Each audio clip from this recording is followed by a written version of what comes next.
If you want to stop the Great Resignation, you've got to stop killing off your best employees. Now, that's an aggressive opening, but stick with me for a minute because I'm going to show you an incredibly simple technique to get started. Many of your best employees are at high risk of burnout if they're not there already. One of our famous studies found that in 42% of companies, high performers are less engaged than low performers. In other words, your most valuable people are often less inspired, less happy, less motivated than the employees who deliver the least amount of value.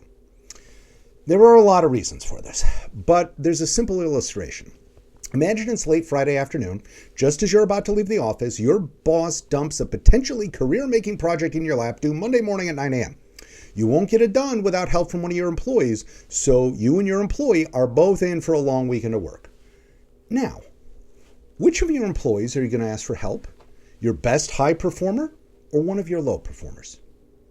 Not hard, right? Of course, you're going to turn to your best high performer.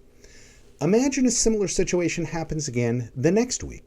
Once again, we're going to call on our best high performer. What about the next time? And the next time? And the next time?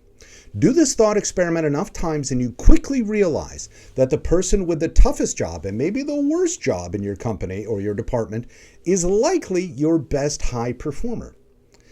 Here's an insanely simple way to get started with preventing the burnout of your best people and stopping that scenario. When you're about to assign work to one of your best employees, your star employees, ask yourself two questions.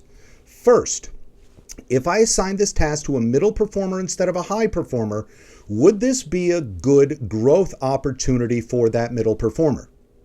If you think of every task you assign as a chance to grow your middle performers, you're going to be a lot more likely to delegate to people besides your star employees.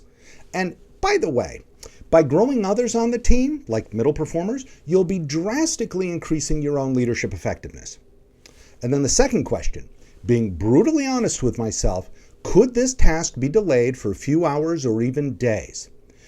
In one of our recent studies, we asked people what percent of your tasks could be delayed for a few hours and still be accomplished successfully. Here's the shocker.